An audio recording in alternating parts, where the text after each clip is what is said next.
Good afternoon, everyone. I'm happy to welcome you to our sixth and final webinar in the Trauma-Informed Webinar Series.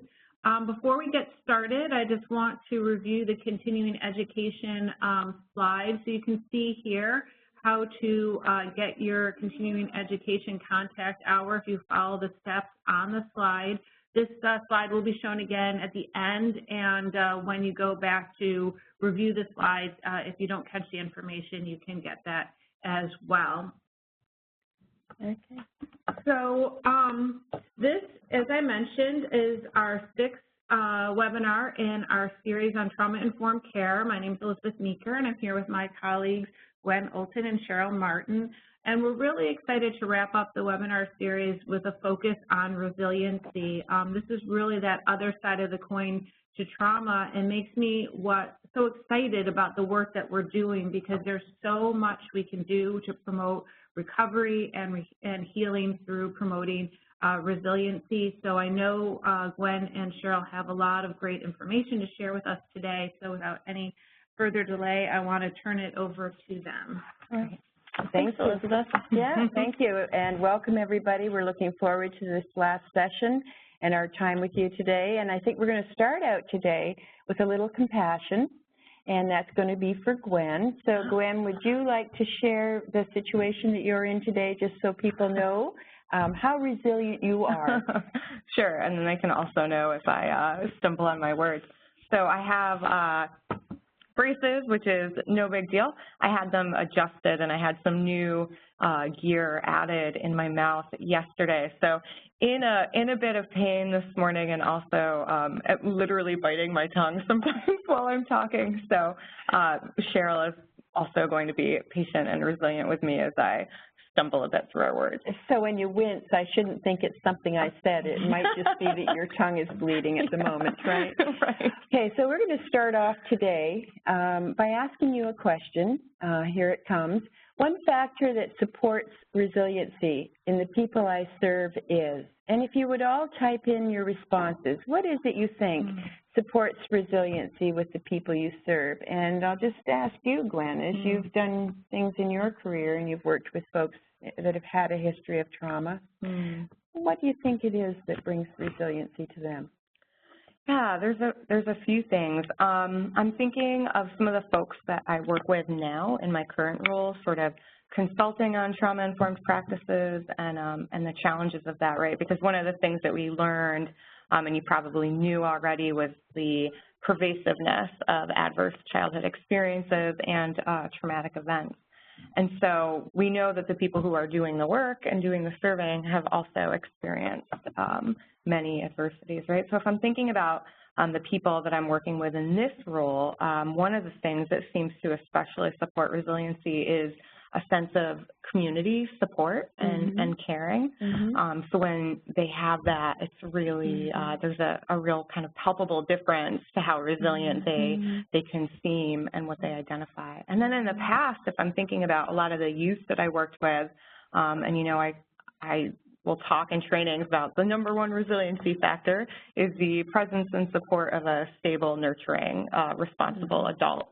Right, so that trusting relationship, and that all of us can sort of be empowered to be that person, because many of us know intuitively kind of what that is. So those are the two main things that come to mind for me. Yeah, so having a team around you that shares in an honest and genuine way that this is transparent, that we show the caring that we have for each other, we treat each other that way, sense of humor perhaps within the team, having a good time. So I'm just wondering if there's some things that folks have put in there, Elizabeth, that you could share with us. Yep. So there's a lot around supports in people's lives, having loving people in their life, families, communities, so kind of thinking about those connections broadly. And so there's a lot of theme around that. Okay.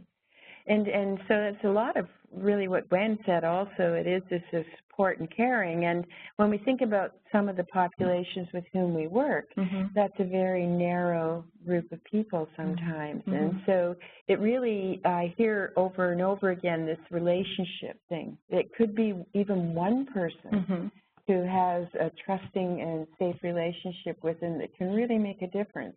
Although our goal is obviously to try to expand that and to have more. And then from our own perspective, it's what we do with each other in our workplace and how we support each other there. Right. Okay, thank you so much for your answers and your thoughts about that. So today we hope to do the following things. We'll describe resiliency as many researchers have called it, and there are different definitions. Certainly we're just giving one. Understand that there are some other definitions that one could use. Why is this so important? We're going to talk about that. Understand some of the factors that influence our resiliency, and we've already talked about some of that, but we can expand that into more. Understand the practices that we can do to support hope and possibility in others. I think that might be one of our biggest things, because that is a role that we can take when that support is very narrow for people. It's important that somebody's there to help support hope and possibility. So, and then we're just going to look at some of the work Mike and Baum did on the 6 areas of fitness, actually originally done for the military and PTSD, but he's expanded it to all folks who have experienced trauma and of those of us who would like to build resiliency just because we'd like to do that. So we'll get into that today too. So here's some of the words that people have used to describe resiliency, and you can read, so I'm not necessarily going to go through all of these, but some very metaphorical kind of words like bouncing back and stretching. What does it mean to you, Gwen, this word resiliency? What does that really mean to you if you were asked to describe it? Yeah, I think the word that I hear, or the phrase that I hear the most when I hear resiliency is bounce back. It's like the #1 thing that I'll hear if I ask that question out. So, you know, I think it's the first thing that comes to my mind when I think about it. And so it's this notion of not that we don't get knocked down, but that we find whatever our path is back up. So, you know, if I fall down, you know, it might be that I slowly kind of get to one knee, then I do, you know, I put a hand down, I find my own path to stand again, right? And other people might jump right to their feet, they might go 2 knees at a time, right? So it's just this notion of taking a hit in one way, mentally, emotionally, psychically, spiritually, and then finding your way back to baseline and knowing that your baseline might change. Yeah.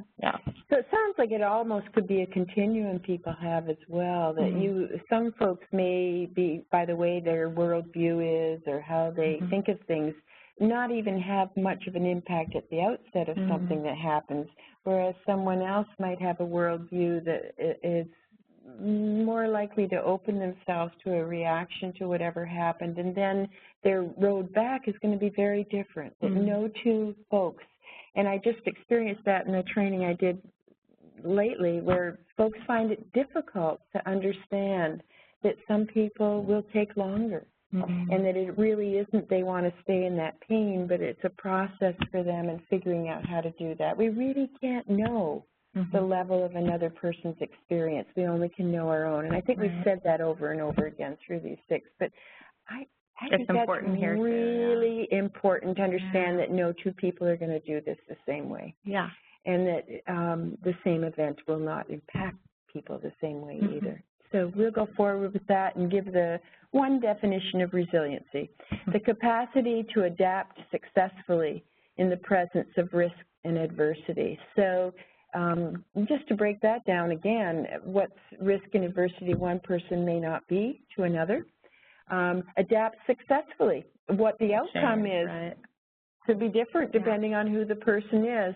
And it really, I guess the wonderful word there is capacity, that we have it within ourselves for whatever it is that we experience, to have those kinds of things that will help us adapt and feel okay again, to get back to a place of safety and trust and comfort. Yeah, I really like what you said, especially around this phrase, adapt successfully, and knowing that success really is different for different people as well, and that, you know, we don't know what success looks like for everybody, and sometimes we might not even have clarity about what success looks like for us, right? Absolutely. But that, you know, if I'm thinking about some of the folks that I've worked with who have been through a lot of adversity, right? Sometimes I've mentioned to folks that resiliency for them might be survival, right? Just the fact that they're in front of me is a huge, huge resiliency factor. And on that note, thank you very much. We'll go to the next. If you can move it for me, that would be wonderful. I'm just going to move this because it's on the speaker. Okay. Hopefully not bothering anybody. So we're just going to move to the next slide because Gwen just set me up for that. And isn't that a beautiful picture, though? Lovely. Every trauma survivor I've met is resilient in his or her own way, and every one of their stories inspires awe at how people cope. And I think that's the important piece that you were saying. I mean, just the survival itself is an amazing thing for some folks, and for anybody, actually, that survives. But just to recognize that and see it in that way of awe rather than the kind of negative way that this sometimes gets viewed. Because some people's survival stories include behaviors that we wouldn't necessarily wish on anybody. And yet it was the thing that helped them get to the place they are today, and for that we need to honor it and recognize it as their best way to get there. So, yes, anything else you want to say about that? You like blue butterflies. I do, yeah. Thank you. So here's the deal. We've spent 6 weeks now. Elizabeth alluded to that. This is our last one, and I'm going to miss it in many ways because it's been fun being with everybody. I was mentioning I've had people out in the community far away actually have said, I know your face from those webinars. So it's been a nice kind of icebreaker of getting to know some people out there that I wouldn't otherwise have known. But we started this by describing what trauma was, trauma-informed care. We talked about the origins of trauma. We really talked about how does this happen. And then we talked about what does it look like to create safety in an environment. And what does it look like to collaborate in an environment? So that was the third session that we did. We talked about supervision and how important it was for supervisors to be using the same skills that we were asking the clinicians to use with the people they serve, those same trauma-informed skills. And then how can we take care of ourselves? And today is how can we extend that to the people that we serve? How can we help them build their resilience? And some of that is our role modeling of our own resilience, by the way. And I just had that told to me this morning when I was doing a training, how important it was to him that he would role model this resilience for the people in his lives, not just the people he served, but his family too. So when we have low resiliency, we're at greater risk for experiencing events as stressful. It's a reality that in its own way is rather sad, that the more we've been through, the less tolerance we have for stress. And so it's really important that we help people build that resiliency so they can build up that ability to tolerate change and things that happen in their life. Yeah, and one of the things I want to mention about, you know, experiencing things as stressful, maybe when your resiliency is a little bit lower or you've experienced a lot. Sometimes we as service providers, right, might not notice that that's what's happening because we can find that people sort of numb out to their experiences, right? Like they've been through so much that it becomes more adaptive to just sort of feel nothing or to feel like a very low kind of emotional range. And so we want to recognize that it might not look like a typical stress response always. Yeah. Well, and one of the stress response is to check out. Yeah. And checking out is hard to know if we aren't truly listening and connecting to the person in front of us. Experiencing depression, having social difficulties, and experiencing poor health, all of the things we know from what we learned in the ACE study are happening when people have this experience as children. So, yeah, and, you know, just to know some of this on experiencing poor health and how intimately connected it is with stress, right? I remember working in youth serving settings where children who had been through a lot would present as ill frequently, right? And that sometimes the story that providers or the adults interacting with them told themselves about it was that, you know, things were psychosomatic or they're attention seeking or they're making something up. And so I think part of what can help us build resilience, right, and help bring that hope is learning to change our own language about some of the things that we know based in the research and the evidence, right? So we know that people do quite literally and on a physiologic level get more sick the more stress that they're under. So it decreases your body's immune response, it changes your body's immune response. You really are more susceptible to illnesses. And then on top of that, you experience pain differently when you're in a stressed state, and that this constant triggering of a fight, flight, freeze or a stress response, that it has this allostatic load, right? It can load us up and we lose our ability to stay in balance. So we heard a great phrase from a speaker the other day about if you hear attention seeking, you could switch your language to attachment seeking, right? Yeah. It's just one of those things that we can think about, like what are we saying? And even if we're not thinking about these words in a judgmental way, it impacts our brains and it impacts the brains of the people that we're serving to use that sort of language. Yeah. And our thinking does have a lot to do with that. So yes, we change language, but I think even before then we have to think about how we view this scene in front of us, whatever we're dealing with. Right. What is our belief about that? And I saw that this morning too, when our belief is that they're just acting out the words you use, then our ability to have any compassion or support for that is very limited. And so understanding that is really important, and that whatever people are experiencing is real for them. So there isn't really a place for us to decide whether that pain's real or this is real. For them at the moment, it is very real. Yeah. So that's why it's so important. And in fact, trauma can make us stronger. And I know this is something Elizabeth talks about a lot in her work that she does. We go from being a victim to surviving, but we can thrive with this. And the thriving is something that we as clinicians can really help people with and support them. That is about the hope and possibility that we bring to them.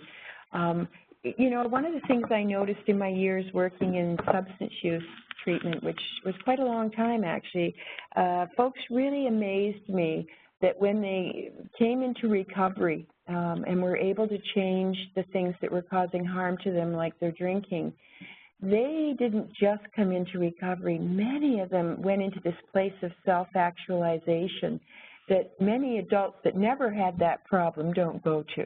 It was quite an amazing thing to see, and that's the thriving that I have been able to witness in my life, that when people can get the support they need, have a close, loving, caring relationship, safe relationship, even if it's just a professional relationship, that they can go to this other place that's even better than just recovery. It's this thriving place.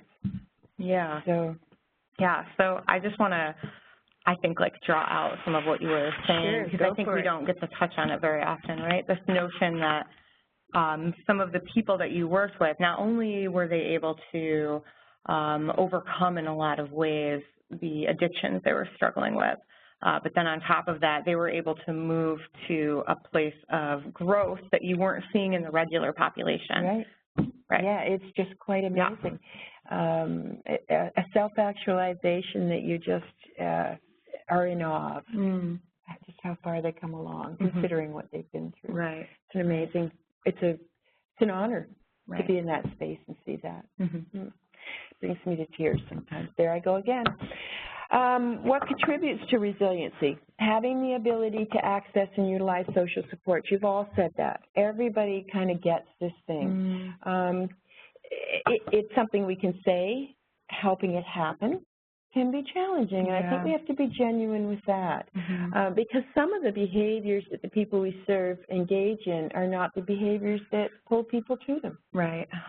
And so it can be challenging to find the supports that are going to welcome them and give them the kind of interaction that will help them grow. Right. You want to say anything about the social supports? Or I just really appreciated what you said about some of the behaviors make it challenging for people to find those social supports, right?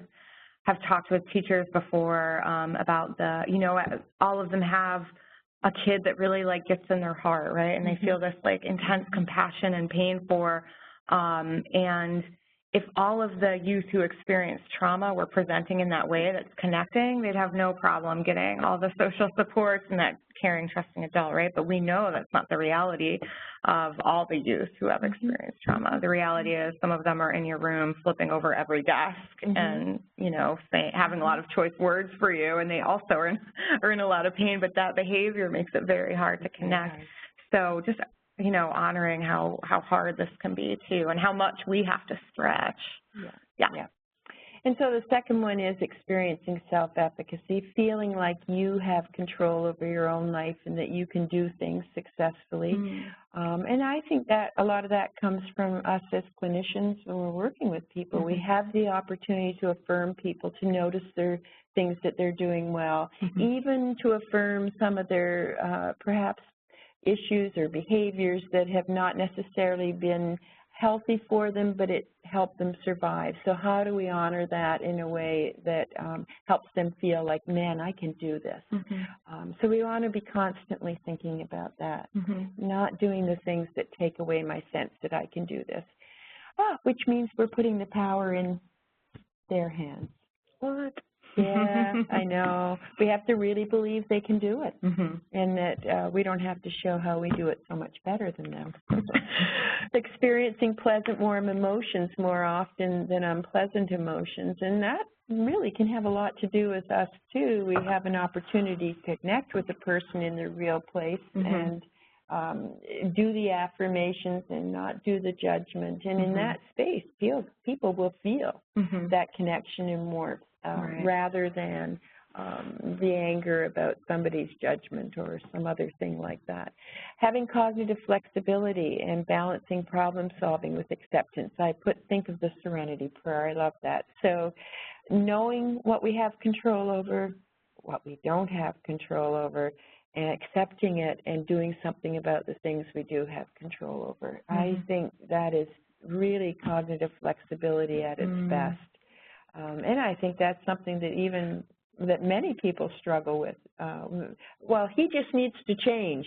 She just needs to change. It just needs to change. Do we have control over that? Maybe not. But maybe there's something we could do. And that kind of cognitive flexibility is really going to be helpful around resiliency. It's really tiring to spend your time trying to get another person to do the thing that you think they need to do.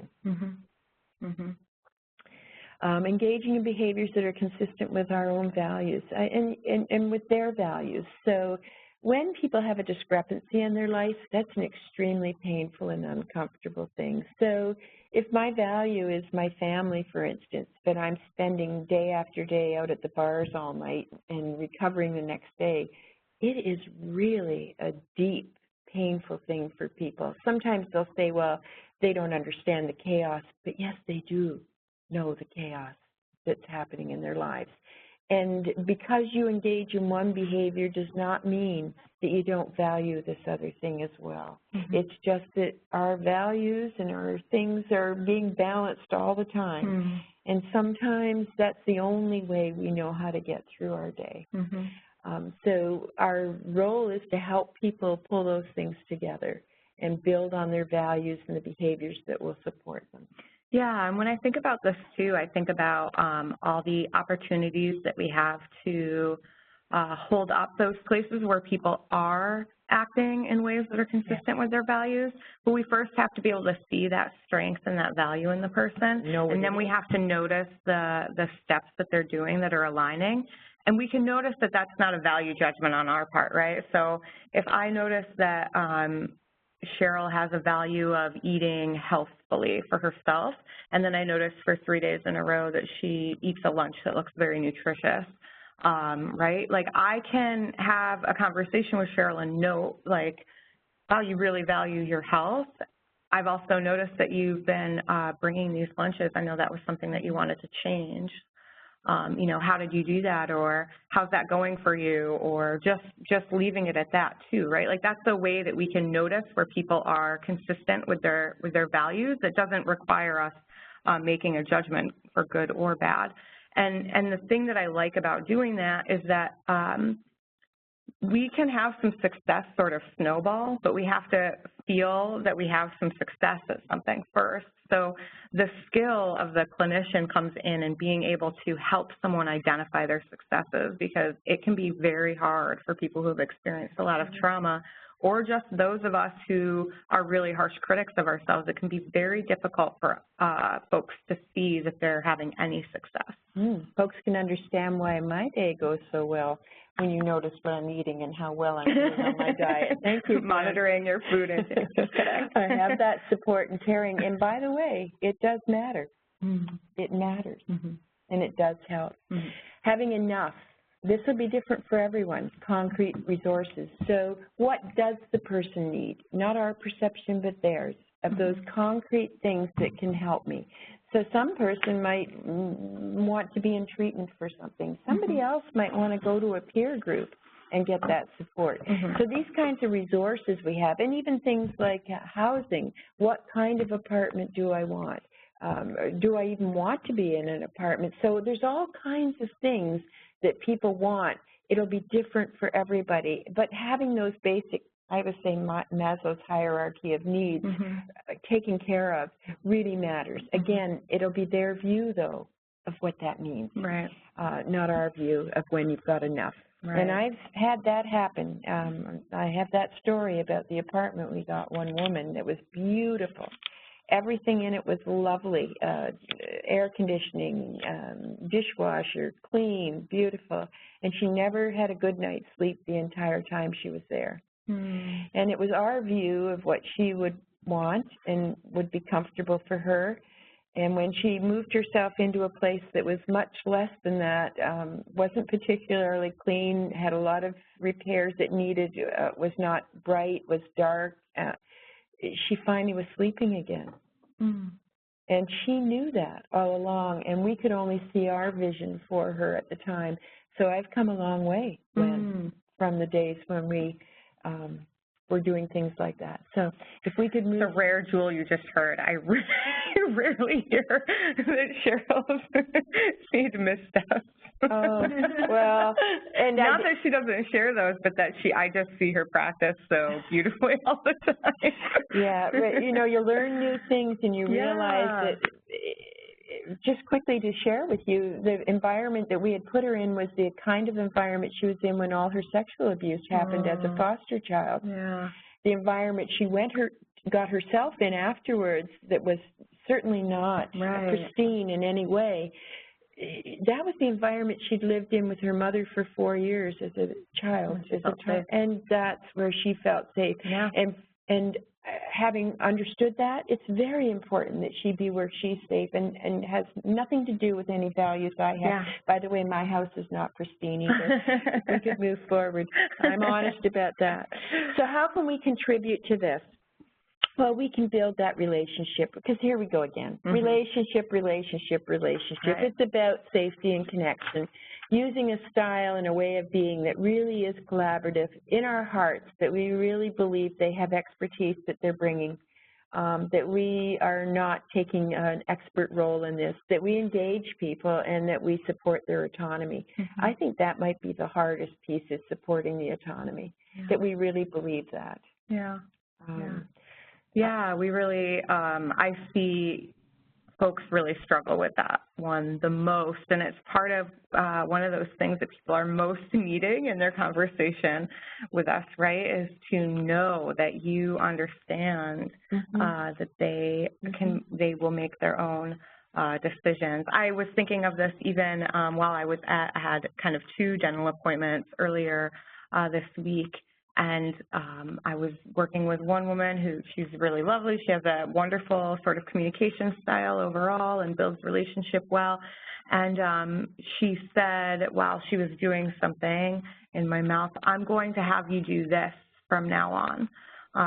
And so I can kind of put that through my translation ears and hear what the message is. The message is about caring, and she does really care about me and really cares about how things are going. And, you know, but a way that she could phrase that would be something like, I have this practice. She could ask me if I've thought about this practice. She could offer it. So, you know, I'd like to offer that you try this.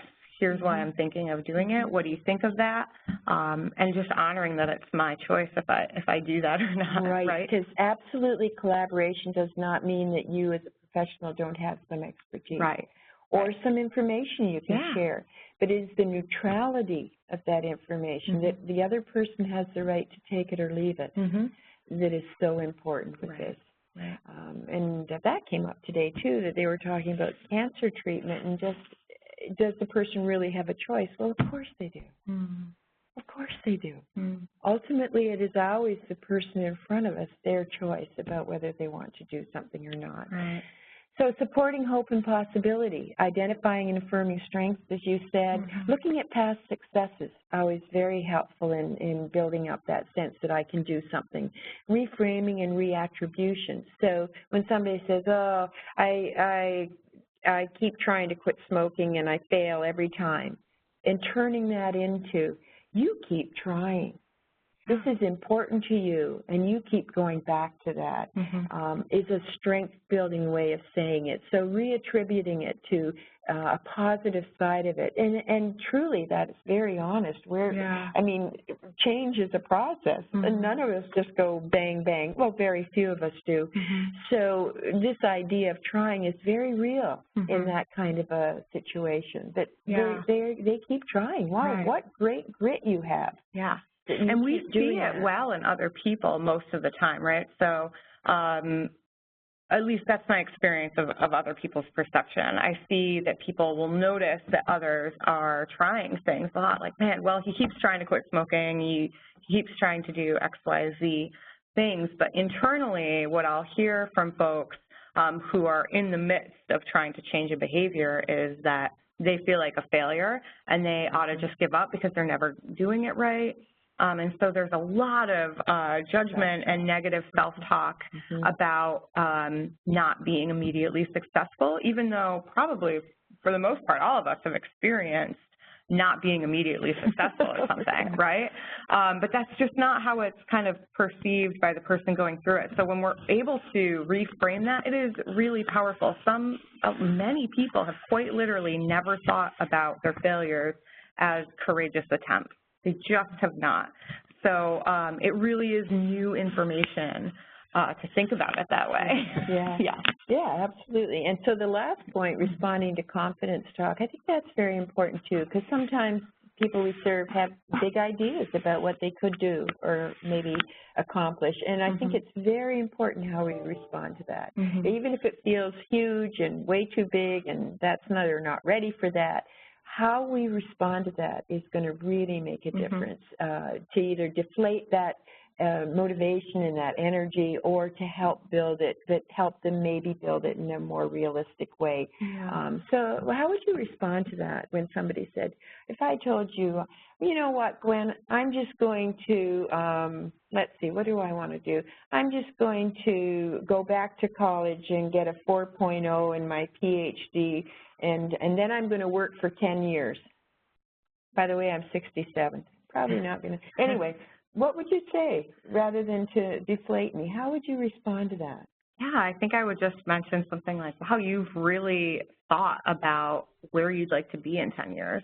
It's really important to you that you're moving in this other direction. I wonder, you know, what's making it so important to you right now. I love that. Yeah, or something like that. Yeah. So I may still do that, absolutely, but I don't feel deflated, even if it sounds a bit unreasonable at this time. right? Yeah. You're still keeping my opportunity open for me and helping me think about it differently. So that was not a very good example, but it's what I could think of right now.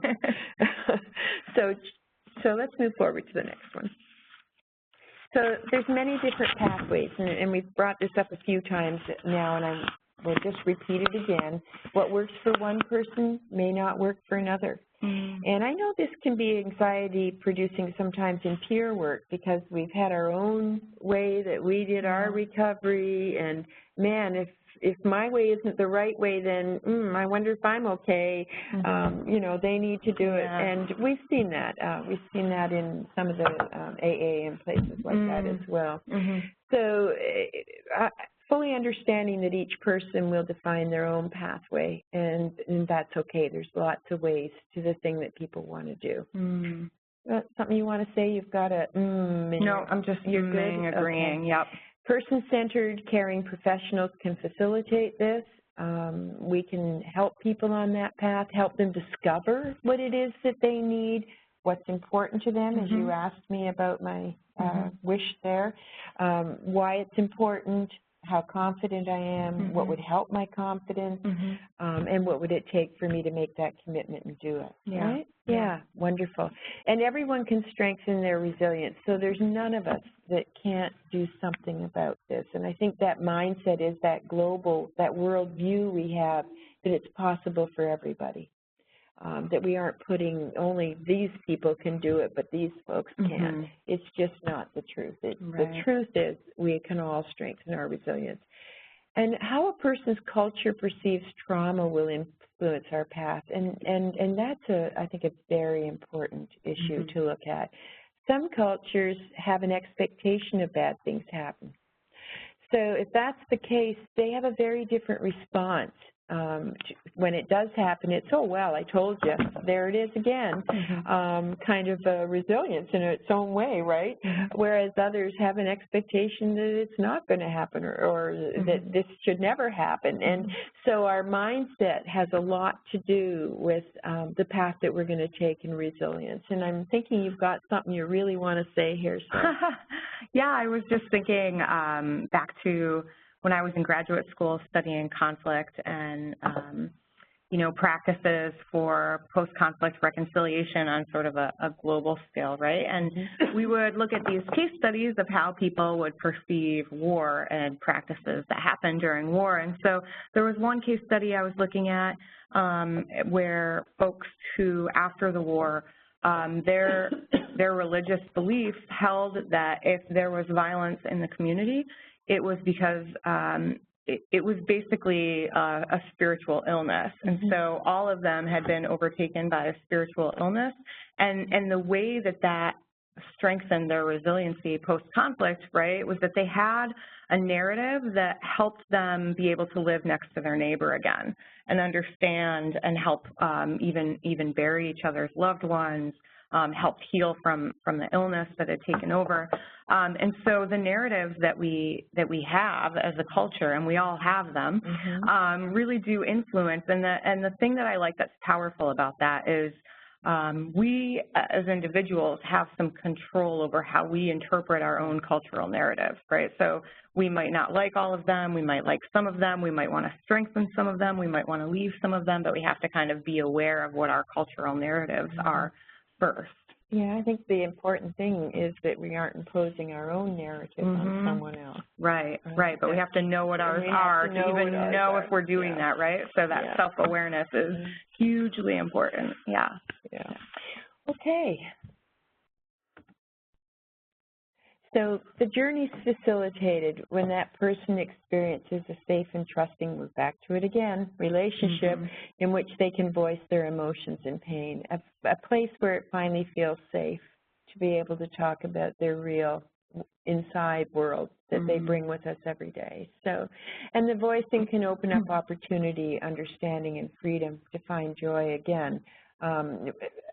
That whole idea that once I can say something, it takes me back to that story I tell about when I was working with some women that lived in the intensive residential, and we talked about what trauma-informed care is about. Mm. And at the end of it, one of the women had tears running down her face, and I mean, clearly she felt safe there finally, and I did my best for her to feel safe. And I said, you know, I'm kind of, you're upset, you're crying, I'm just wondering how I can support you. She said, I'm not upset. I am relieved. I have joy. This is the first time I've understood why I do what I do. And it was like that was facilitated because she felt safe there to say it. She started to put the pieces together, and that feeling was just so overwhelming for her that I can understand it. I'm free from that. Right. I can feel this again. Right. And I want to notice what you did there, too, was you made a guess as to what was going on, and she corrected your guess, and you did it in a way that wasn't, like, judging what was going on, but you were guessing she was upset, and she was like, I'm not upset, I feel a lot of joy, right? And so that's an empathy practice that is relationship building. So if I think about, like, concrete skills that we can do to build resilience, that is one of them, making a guess as to what is going on for someone else to help perspective take, and then they'll let you know if you're off, right? It's a great concrete skill. Yeah, so, and that is really important thing to do, absolutely. And something else went through my head then, but again, I've completely forgotten it then. So we shall move on, and if it comes back to me, we'll talk about. Okay, so from trauma to resiliency to post-traumatic growth. How can post-traumatic growth evidence itself? Well, this is the interesting thing that's very exciting, isn't it? That people can have this enhanced self-knowledge. Again, that's that understanding of reaching the kind of as far as you can go up Maslow's hierarchy place, that you start to really know who you are. And the knowledge of what's most important. So you've taken the time to look at all these competing values, all these competing things in your life, and you start to see which ones come up to the top for you in a real way, rather than just kind of slugging through the day and not really understanding why you're doing what you're doing. Right. Improved relationships with others. When we're centered, when we have that sense of understanding who we are, we're less, and I remember what it was, so it's important, maybe I'll go back to that in a second, that we have that ability to relate to others better because we aren't living in fear. So I will take you back to that young woman. Back to the slide. Yeah, it doesn't matter. But now that you said that and I think about it, that was probably one of my first times ever talking to people that were in services about their trauma. And so what was that for me? That was my fear that I had caused harm by talking about it, and had nothing to do with her. Hers was a joy because this meant something to her that freed her up. And so, and that's, I just want to go back to that because that's the same thing that Felidi and Anda went through when they first wanted to do this. People were so afraid that bad things would happen if we talked about this. And so I would say thank you to that young woman from my perspective, because as a clinician or a person working in the field, she gave me permission to talk about this by doing that. So she gave me a wonderful gift that day. So improved relationships with others and increased altruism. There is certainly that. You watch it in AA and NA when people get into recovery, and they are so willing to share of themselves and share with others, and in many other places. Once people have moved through this and started to find themselves and what's important to them and build these relationships, their willingness also to give to others becomes greater. Yeah. In the end, each of us is responsible for initiating, continuing our own personal journey. And somebody said that to me, well, you're so compassionate and you're taking on everybody's burden. I said, actually, I'm not taking anybody's burden on. I'm very comfortable with leaving it right where it belongs. Compassion and caring does not mean that you're taking their journey away from them. It is theirs, and theirs alone to take. So we're just going to quickly look at Meichenbaum's fitness areas. If you remember last webinar, I asked you about yours, even though they weren't up on the screen, we kind of went through them. So what kind of areas can folks we serve look at? Well, they can look at their physical fitness. They can look at their interpersonal fitness. They can look at their emotional fitness. Your thinking fitness has to do with all of that cognitive stuff we talked about. What is your worldview? How do you see things in front of you? Your behavioral fitness and your spiritual fitness. Right. And so we mean fitness here, or Mike and Val means fitness here is almost like your health, and then those things that you can do to strengthen that health. So I like his model for resiliency practices and building resilience, because if I'm thinking about, you know, my spiritual fitness in terms of how resilient I am to things, if I'm thinking about something at the fitness level, that's something that I have some control over and I can do something about, right? And that's one of the things that we like to think of with the resiliency, is that it's not just some gene that you either have or you don't have, that there's quite a bit of capacity building. Absolutely, and I just want to leave it there for a second, because there's lots of different resources around how do we become resilient, and practices and workbooks, and Mike and Baum is, and his is very lovely, but he's one of many, and I think that's important to know. Some of them can be self-help. People can go, many of them are people able to get things that talk about resilience and work on workbooks on their own or with others, whatever they want to do. There's just a lot of ways out there, not just one. Mike and Baum is not the only answer. Yep. But what we're going to ask you in this next slide, which we'll put up in a second, is to look through these 6 areas and pick one that really you connect with the most. For yourself personally, but also one that you see the people you serve connect with the most. I want you to think about it, though, personally for now. What will you do to enhance your own fitness in this area? And how can you use this area to support the people you serve? So because we cannot answer this question for the people we serve, that's something that only they can answer. I'd ask you to answer it for yourself. What area is that you're at the moment most important for you, and how will that help you serve the people that you care about, that you have this compassion for? And just send a few things along to Elizabeth, and we'll talk about those as we go forward. So thank you so much for thinking about that. Yeah, you can. And then we could probably, I hope folks can remember the fitness areas. If not, we can go back to that slide in a minute. So here's some ideas to think about for yourself. Cognitive fitness. I pulled out a few that I felt were pretty important in the work that we do. Think about how you view crises and how do you interpret the event and then respond to it. So this is something worth spending time, and I'm talking about maybe crises with the people you serve and how you see that and how you respond to that. That can make a big difference. Think about change and how you interpret change. Is it an expected part of living for you? So that whole cognitive thing of, do I expect that everything will be the same day in and day out? Or do I have that acceptance that the world is constantly in flux and change is something that's ongoing, and what do I expect out of that from myself and being able to cope with that? And you've got some things in your head, I'm just thinking. No, I'm thinking it would be helpful for me, and I'm guessing for other people, if we talked more about how we view crises and how we could have increased cognitive fitness around that, just because it's something I've noticed when I'm out doing the work that we do that is really huge and folks struggle with.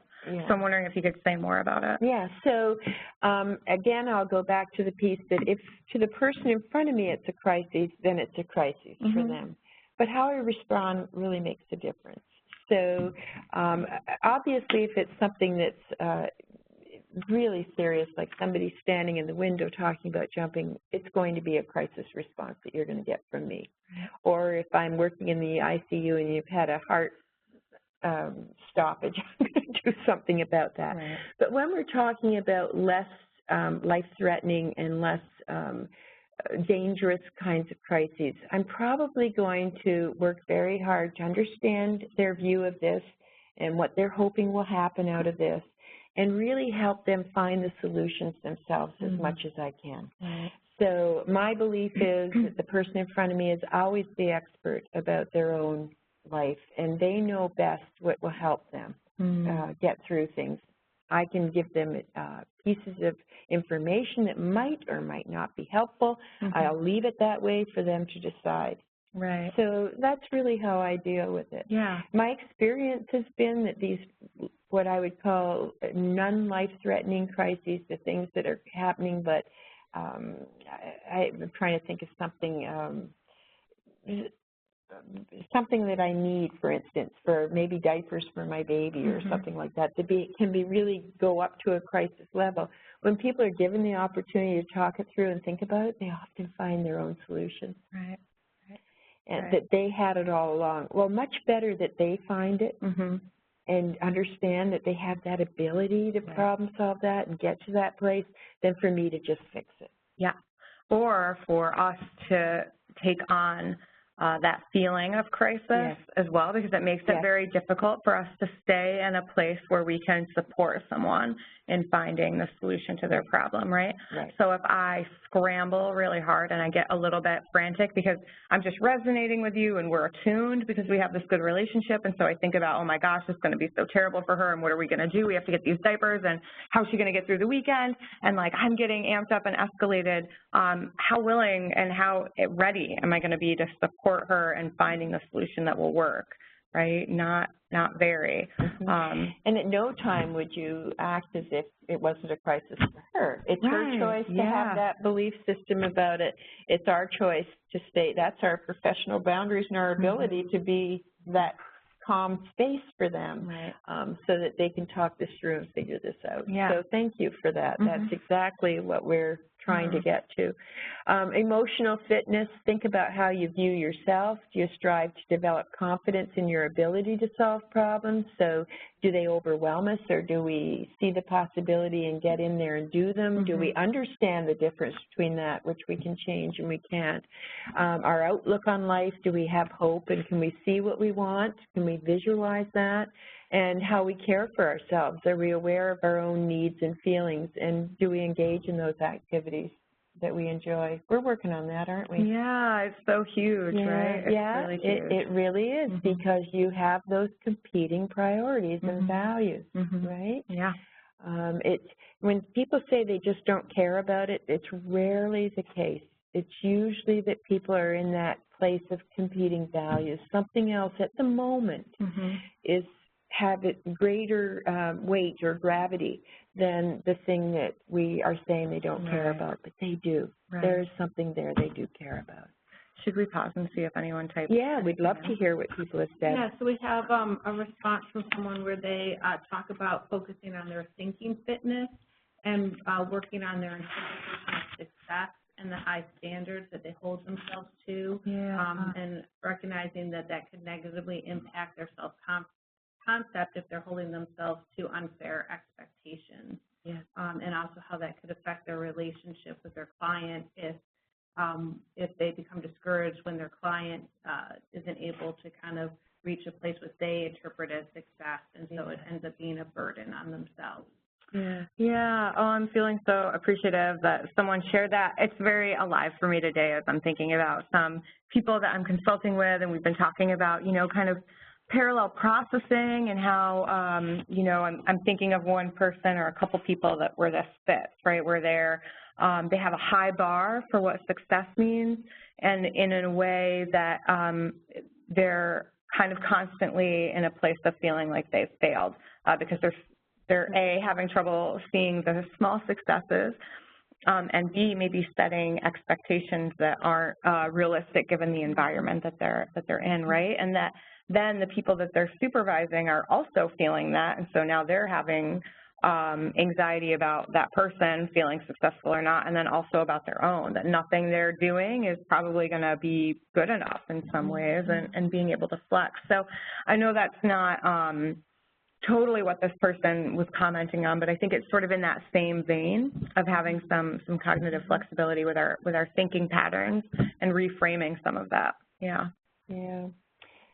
I think it's important that we all recognize that we are worthwhile, regardless of the things that we accomplish, and that's a hard place to go. Yeah. Sometimes. But everybody has worth. So let's remember, each journey is unique. There is no right or wrong way. Some people will write, some will meditate, some engage in spiritual practices. All of the fitness areas that Mike and Baum talked about, the choice is the persons in front of us. And for the people we serve, it certainly sits with them. It's our choice as clinicians. It's their choice as the people we serve. So Yeah. I'd like to go forward, and we may have questions and we may have comments, and we'll do that. But I just wanted to kind of pull us together, because we've had 6 times together with all of you. We are thankful for the time that we've spent, or am I speaking out of turn? So grateful. We're very grateful for the experience. This has been a wonderful experience for us. And as I wrote there, we're hoping that the journey with us has ignited your passion for trauma-responsive care and your confidence that you can do this and are willing to put forth the effort to make it safe and trusting and collaborative for the people you serve. And as Elizabeth has always told us many times, Elizabeth, thank you so much. Get your oxygen masks on first so that you have the energy you need to be able to serve the people that you do. So thank you so much for that. Do we have any other comments or questions, Elizabeth, that we ought to respond to?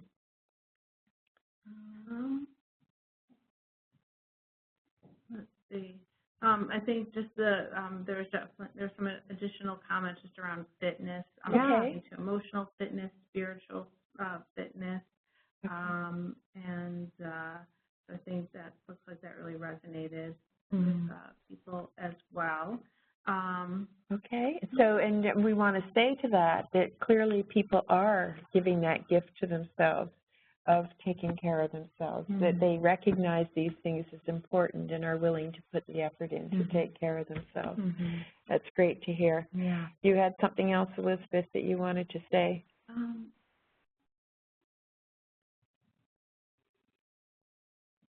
It says someone was asking of an example of one worldview, but I'm of like a worldview. Yeah. So we talked about that. Or do you want to take that one? Or you sure. Okay. So your worldview, and this is the non-technical definition, right? Because there's lots of literature on worldview, but so the non-sort of technical definition is the sort of set and series of narratives that you hold that help you make meaning out of reality. And so we talk about worldview frequently in trauma-informed care, but I speak about it especially in the beginning of introducing people to the topic, because there are certain worldviews that become common threads to people who have experienced a lot of trauma when they're children. So there's lots of other ways that worldview becomes very important, and this is just one of them, but this would be an example. So it's sort of known, and there's some research out there, that kids have narratives about themselves before they even reach like kindergarten.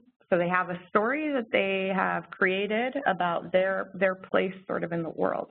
And so one of the worldviews that, one of the contributing kind of narratives to a worldview that will come up for folks who have experienced a lot of trauma at a young age is something like, I deserve the bad things that happen to me. So that's one that comes up a lot. And so I talk about that in part to think through what are some of the things that have happened to make that worldview make sense to that person, right? So it's not that they just have a negative outlook, right? It's that things have happened that have caused them to try to create some meaning and think that's what makes sense. So we have just 1 minute, so I want to make sure we move to, and I'm sorry because I know you have stuff to say there too. I just also want to share appreciation and thanks for sticking with us through this. You'll get these slides, so these are some great resources, but we have to jump to the CE information. So just a reminder that you can get CEs for this webinar after registering and within 24 hours. Just log back onto the NYU Silver CE online portal, go to your registrations at the top, take assessment in red, complete the assessment, and then once you're done, you'll be directed on how to download. And then there's some contact information if you have any concerns or questions. So I think that's the end. So here's our contact info. We are always happy, willing, and able to take any questions or concerns. And thank you for spending your hour and more hours with us. Thank you so much. Bye-bye.